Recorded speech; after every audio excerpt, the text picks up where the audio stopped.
Assalamualaikum warahmatullahi wabarakatuh.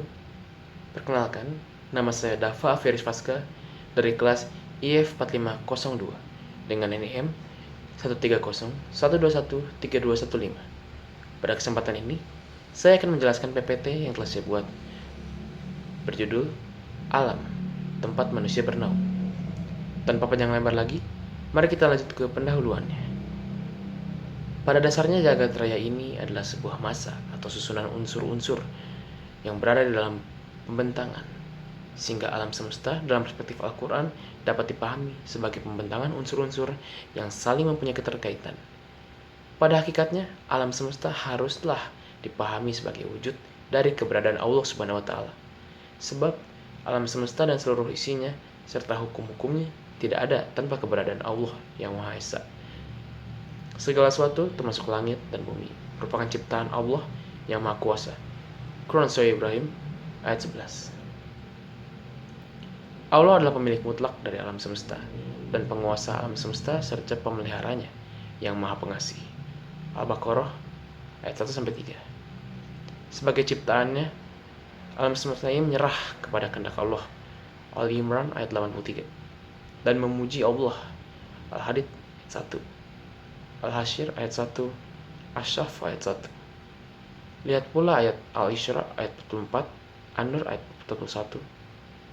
Antara alam semesta, makhluk dan Allah mempunyai keterikatan erat, dan bahkan meskipun mempunyai hukumnya sendiri, ciptaan amat bergantung pada pencipta yang tak terhingga dan mutlak. Seperti kita juga, sebagai manusia yang juga merupakan ciptaan dari Allah Subhanahu wa Ta'ala. Oleh karena itu, mari kita mengenal lebih dekat tentang alam. Alam semesta adalah ruang di mana di dalamnya terdapat kehidupan biotik maupun abiotik, serta segala macam peristiwa alam yang dapat diungkapkan maupun tidak. Sebenarnya adalah seluruh kejadian di alam semesta sudah terjadi, dan kejadiannya mengikuti segala rencana dan konsep yang sudah tertera dalam Al-Quran. Karena segala takdir dan segala kemungkinan kejadian yang terjadi di alam semesta ini adalah kehendak dari Allah Subhanahu wa Ta'ala. Setelah mengenal alam, mari kita mengenal lebih lanjut tentang manusia. Manusia merupakan makhluk Allah Subhanahu wa Ta'ala dalam sebaik-baik bentuk. Di samping itu, manusia dibekali dengan ilmu dan akal serta kemauan. Dengan demikian, dia punya kapasitas sebagai khalifah Allah di muka bumi. Maka dari itu, semua ciptaan Allah di langit dan di bumi adalah untuk manusia. Setelah Allah menciptakan manusia pertama dari tanah, selanjutnya dia menciptakan manusia setelah Adam dari saripati tanah, lalu berubah menjadi air mani yang disimpan di rahim. Lalu air mani berubah menjadi segumpal daging, terus menjadi tulang belulang, lalu tulang belulang itu dibungkus dengan daging. Akhirnya Allah menjadikannya sebagai makhluk. Setelah mengenal alam dan manusia, mari kita membahas hubungan antara manusia dengan alam. Alam semesta berfungsi sebagai sarana bagi manusia untuk mengenal kebesaran dan kekuasaan Allah.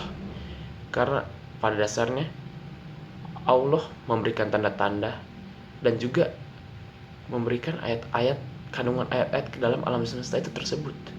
Seperti manusia dilarang memperhamba alam dan dilarang menyembah kecuali hanya kepada Allah, karena alam itu hanya sebuah perantara. Alam juga dengan segala sumber daya yang diciptakan oleh Allah itu diberikan kepada manusia untuk dimanfaatkan dalam menunjang hidup manusia.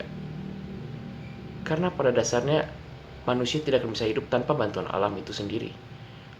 Manusia pun dilarang melakukan penyalahgunaan dan pemanfaatan alam itu, karena Allah memberikan banyak kelimpahan rezeki dan kelimpahan banyak sumber daya kepada manusia lewat alam itu sebagai salah satu bentuk pengujian. Karena Allah akan menilai seberapakah kita memanfaatkan alam dalam artian baik ataupun dalam artian buruk. Serta manusia pun mempunyai kewajiban guna memelihara alam untuk keberlanjutan hidupnya. Karena sesungguhnya manusia, seluruh umat manusia yang ada di bumi ini bergantung pada alam. Kita tinggal di alam ini. Kesimpulannya adalah, sebagian manusia kita harus menjaga alam kita. Kita harus menjaganya karena Allah telah memberikan limpahan rezeki dan tempat bernaung dalam bentuk alam itu sendiri. Kita harus bisa menjaga seluruh titipan Allah ini dan memanfaatnya sebaik mungkin. Sekian video yang telah saya buat. Mohon maaf bila ada kesalahan kata dalam penjelasan mengenai PPT yang telah saya buat ini. Terima kasih karena telah memperhatikan hingga akhir. Wabillahi taufiq wal hidayah. Wassalamualaikum warahmatullahi wabarakatuh.